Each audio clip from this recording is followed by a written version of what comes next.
I am here with Melissa, who works for us a little bit in the marketing, I can just say. But more importantly than that, she has been a previous gestational carrier and had a successful journey, correct? Yes. Excellent.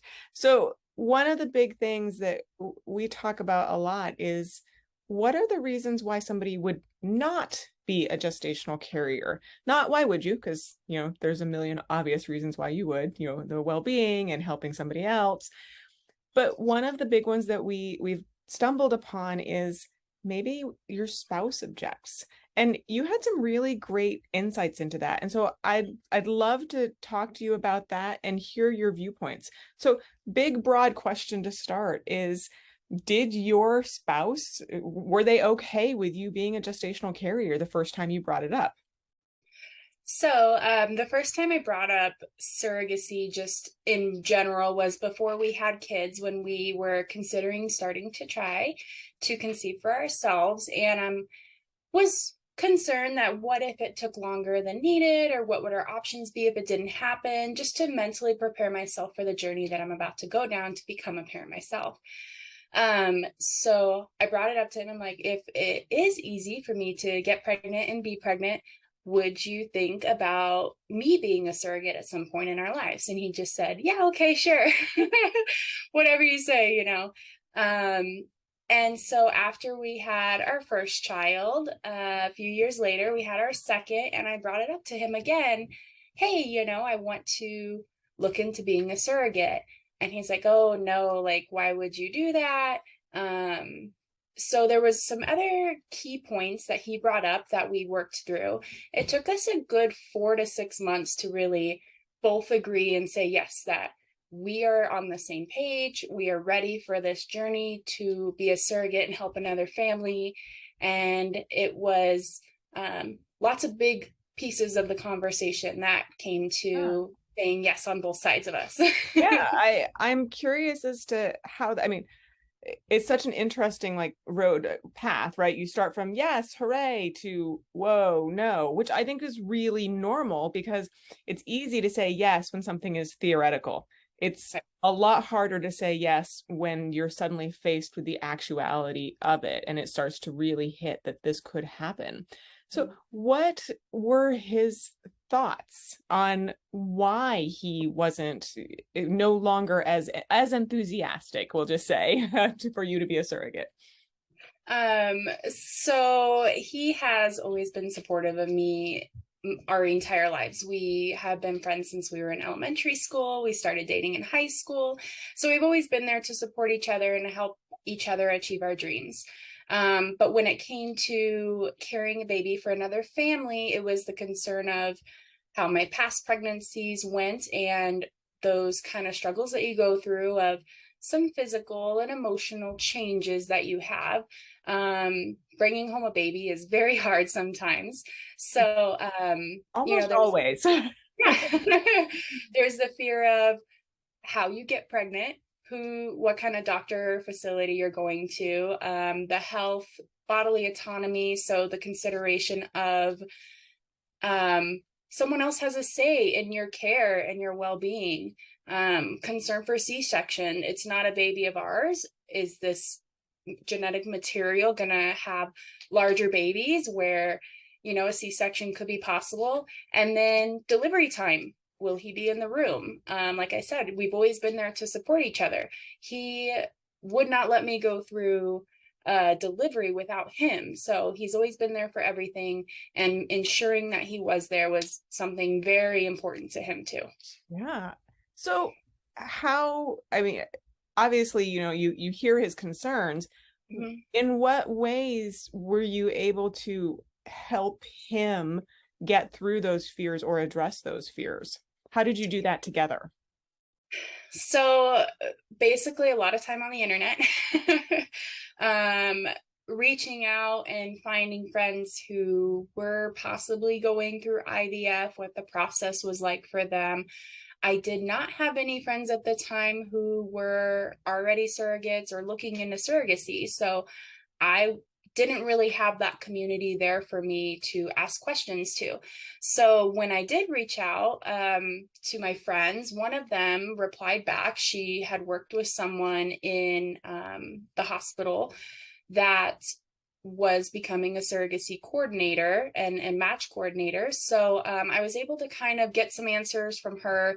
And then as the time went on, basically had a list for him of his concerns and a list of the pros and cons for each of us, you know, one of them being travel. Like, we have 2 young children. Our youngest was 8 months at the time when I started looking into it. So what are we going to do with her? I was still nursing her. So once we kind of got down the road of that path of she's done nursing, let's, you know, kind of dig in a little deeper. So addressing the concerns was basically making a pros and cons list, saying this is something I really want to do for another family, either it be someone who can't get pregnant with infertility issues, or a same-sex couple who need a gestational carrier to make this happen. Right. And was it like a light bulb moment, or was it just more of finally a like, okay, like almost like a ocean wave moment of getting there? Definitely an ocean wave moment. It's a huge decision for not only myself, but my entire family. So I have my mom and dad I have to think about, you know, when delivery time comes, who's going to watch our kids if my husband's there, reaching out to my mother-in-law, letting her know the process of what we were going through. And she's extremely supportive. She's a nurse. And with that, she told me before she had a hysterectomy, she considered to be a surrogate herself. And at the time that was traditional surrogacy, and now it's very different. But definitely an ocean wave that came, and we kind of both settled on the information that we were comfortable with this journey and with the right parents. So that makes the biggest difference. That was going to be my next question, was how involved was he in the process? And I'm going to caveat this for anybody out there are parts in the process where it is completely mandatory that people are involved. The legal process, there needs to be some level of medical examination, whether that just be having, you know, STD testing or blood testing for the partner. But there are also the ability to have varied levels of involvement through the remainder, like the selecting of who you match with, the actual journey itself. How involved was he in that part of the journey? So with our journey, he was very minimally involved, and that's because he said he's supporting me through this. And as great it is to make new friends, he was my strongest advocate. If something I didn't feel comfortable with, that I could go and say something, and you know, he would reach out if needed to someone just to make sure that everything was good. And that's all that I could have asked for. As far as the matching process, he came in for about 5 to 10 minutes of the meeting, said hi, did the intros. But the journey was basically between me and the intended mother. It was primarily communication between me and her. The intended father was amazing. I loved both of them.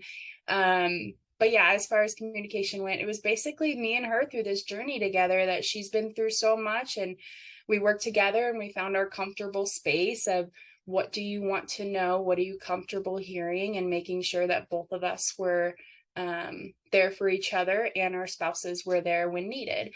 When it came time for delivery, mom and dad and my husband were in the delivery room all together. So that was actually my husband's first time meeting both of them in person. Oh, wow. Yeah, so it was an amazing experience, an emotional experience for everybody. But basically my biggest memory was him giving the dad a slap on the back and saying, "You did it." So just the greatest experience. And even though he wasn't fully involved, medical clearance and screening, we did it at our local facilities. He did not have to travel out of state like I did to have the screening done, which was great because he was able to be home with the kids for that. And I was able to take care of everything on my end. So afterwards, how did he feel after the delivery, after you were home? I mean, it's one thing. I think a lot of times people are going to do and I'm going to oversimplify it, but they kind of suck up their feelings, during it, and they just go, okay, I'm not going to say anything. It's a lot easier, of course, to be honest afterwards of like, that was awesome, or that was horrible, or where did he fall? How did he feel afterwards? Or what did he tell you he felt afterwards? So he has always said that I'm amazing with every delivery, but even more so this time because when he was in the delivery room, he was so in tune with what I was doing and focusing on and my medical process over our own children. So when our children was born, he went straight over, take pictures, got the first snuggle, put the diaper on, all that great stuff. But with the surrogacy delivery, he was by my side the entire time, saw every single bit that a woman goes through. And when he actually left about 2 hours after delivery, once I got settled in the room and got the kids, and he picked me up the next day with our kids. And we got back into our routine within about a week of delivery. It was so smooth. And amazing that it was able to go so smoothly. I got full 8 hours of sleep when I got home. We're like, nobody who gives birth gets that except for a surrogate. Right. So that was amazing. And I really think that's what helped speed my recovery too, emotionally and physically, was I slept well. I was not pumping for the intended parents. And when I did pump, it was just for my own healing. Other than that, as far as our relationship and our children, everything's been great after we got home. Our children were still kind of young at the time. They were 5 and 2 when the baby was born, and not really a lot of questions from them. My 5-year-old was like, oh, okay, there's a baby in there, and moved on to play Barbies. And then when the baby was born, Now there's not. It's fine. Yeah. Pretty much, mom has an appointment at the hospital for it. It was for an induction. But yeah, mom has an appointment at the hospital. She'll be home the next day, and that was it. And yeah, so she has met the baby once when she was about a year old, and we played at the park together, and basically we just said that we're great friends, which is true. And that is kind of where our relationship is with the intended parents too. They live about an hour from us. The kids have met, which is great. And when we go in through another journey, we'll kind of keep that same safe space between the new intended parents and our children, that explaining not everybody can have a family without help. So that's been great too, that not only is it my journey, but it's my family's journey, and having that considered that it's a good time for us. Yeah. And so that leads, I know you kind of hinted at another potential for another journey, and I'll kind of spoil some lead. I know where you're going in that. So talk about the conversation around that, because obviously it's still a distinct second conversation, because you can do journey 1, but you still need to have spouse on board for journey 2. So how did that go when you started to bring that up to him? Was he like enthusiastic cheerleader? Was he also still concerned about some things that you needed to talk through? What happened there? So something that is very important to both of us in this journey is my physical health. So last journey, I committed to a certain workout routine to be safe for me and the baby, and to keep my mental and physical health along the way. So that same agreement applies between me and my husband, unwritten agreement. Making sure that my physical health stays where it needs to be is very important, unless, of course, bed rest is needed. Medication response was a conversation that we had when looking at a second journey. Making sure that I have a massage therapist lined up who's certified in prenatal massage to help with the injection sites, because it's not always an easy process, but when you have the right team there, it makes a huge difference. So my massage therapist knows everything about the journey, other than names, of course. So she's amazing. Also, with getting embryo information and which clinic I'm going to go to is very important as well. How easy is the process going to be for me with these intended parents? So making sure that we're all on the same page, that we know what we are looking into the future of, and what struggles we could have with different couples is important to know too. So yeah. That is amazing. I'm very excited to see what happens in this journey number 2 for you guys. Me too.